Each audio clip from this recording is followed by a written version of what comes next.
Oi, pessoal, sejam muito bem-vindos a mais um vídeo aqui no canal Amor por Cakes. Eu vim compartilhar com vocês mais um bolo, mais um vídeo, mais uma decoração. Tô decorando aí o bolinho de andar, que eu mostrei aqui nos últimos vídeos, né? Acho que um ou dois vídeos anterior que esse. Como eu prensei esses bolos, como foi a produção deles. Então, eu tô fazendo primeiro o andar de cima. Em relação ao bolo de baixo, eu achei que ele ficou quase 2 centímetros mais baixo. Então, para ficar proporcional, o bolo de baixo tinha decorado, ele vai dar uns 12 centímetros e o bolo de cima ia dar 10 centímetros. Então, é porque o bolo de baixo eu prensei no acetato e ele acabou ficando alto. Decorado ele dá 12. Então, esse, como eu prensei na forma, deu 10 centímetros, que é a altura da forma. Então, eu peguei um disco de isopor de 1,5 centímetros, mais ou menos. Passei plástico filme e fiz nele o bolo, como vocês viram aí, era bem grossinho, né? A base que eu coloquei. Passei chantilly em tudo, espatulei. E tô colocando aí vermelho, pó para decoração vermelho intenso, com cachaça, né? Ou álcool de cereais, se vocês assim preferirem. Coloquei na geladeira com bailarina e tudo e fui fazer o bolo de baixo. Tô tirando um acetato aí. Eu coloquei vários pedaços de acetato, porque eu não tinha um acetato inteiro. E por isso que ele ficou um pouquinho mais alto. Ele ficou uns 11 centímetros sem decoração. Então, eu acredito que com o chantilly ele deu 12 centímetros de altura.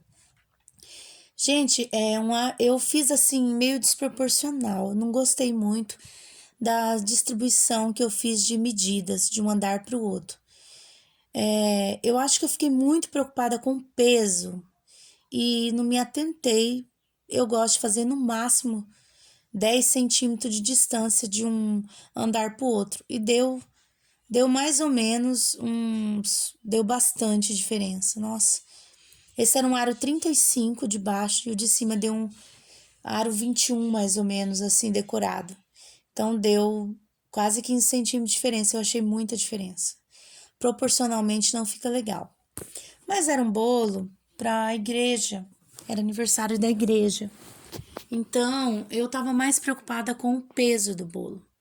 Minha maior preocupação era o peso.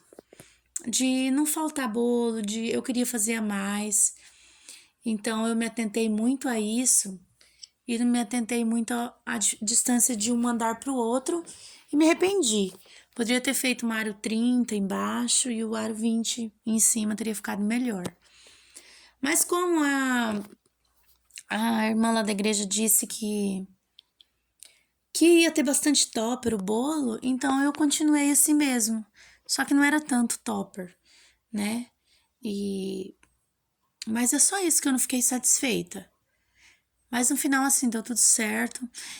Eu coloquei um cano no meio fora de medida, ele era um caninho mais largo, que eu comprei algo e veio esse caninho, então eu super higienizei ele e utilizei esse caninho do meio. Gente, eu cometi um erro, na hora que eu fiz a sobreposição, eu não subi na cadeira como eu tenho costume e ver de cima para baixo. Escorregou da minha mão, queria escorregar da minha mão, porque o caninho era curto, queria escorregar na minha mão e aí eu soltei antes da hora, então ele ficou um pouquinho torto na hora de fazer a sobreposição. Por quê? Eu não podia afundar esse cano, porque eu tinha colocado um cano no meio para garantir, porque esse bolo pesou decorado quase 3 quilos, andar de cima. É um aro 20, né? Decorado ficou 21, imagino eu. Então ele ficou muito pesado. Então eu acabei utilizando o guindaste mais curto, porque eu ia ter que cortar ele depois e tudo mais. Eu não gosto de cortar porque balança o bolo, chacoalha. Então eu peguei e fiz mais assim para não ter que afundar. Só que eu tive dificuldade no transpor um andar pro outro. Então eu quase caiu da minha mão, por isso que ficou torto, porque eu tive que soltar antes do tempo. E a bandeja também ficou bem curtinha, mas eu não encontrei para comprar bandeja maior. Bandeja não, né? Tabuleiro. Então eu tive que me virar porque eu não encontrei na cidade para comprar. Na onde eu tenho costume de comprar, não tinha maior. Eu tive que me virar com esse, não dava tempo de fazer outro, né? Então ficou bem curtinho, eu transportei assim. Só que era do lado da minha casa, né? Então eu transportei assim muito perto. Esse bolo ficou tão pesado para transportar, mas eu andei assim uma metade de uma quadra para entregar o bolo, que era praticamente quase do lado da minha casa. Então, por isso que eu não me importei. Mas se fosse transportar para longe, eu recomendava vocês mandar fazer um tabuleiro quando não tem na cidade para comprar. Mas eu sempre falo aqui os erros que eu cometo, né? Não sou perfeita e tô bem longe de ser. Então, eu sempre compartilho com vocês esses erros para vocês também não cometerem. Porque a gente não acha o material para comprar e quer usar o que tem, improvisa. E ficou um pouquinho difícil, mas como era do lado da minha casa, eu não me importei, tá? Mas esse é o vídeo de hoje, espero muito que vocês tenham gostado, tenha agregado na vida de vocês algum conhecimento, o que eu fiz que vocês às vezes não é recomendável, tipo tabuleiro, tem que ser maior, tem que ter no máximo 10 centímetros de um aro para o outro, de um andar para o outro, né? Então, assim, mas eu entendi que ia bem mais topper, por isso que eu não me importei, mas na verdade eram poucos toppers. Era vários itens, só que era item pequeno. Mas no final deu tudo certo, todo mundo achou o bolo uma delícia, deu para todo mundo comer, né? Teve muita fartura esse bolo, rendeu bastante, e o que importava também era isso. Então, um beijo, fiquem todos com Deus e até o próximo vídeo. Tchau, tchau!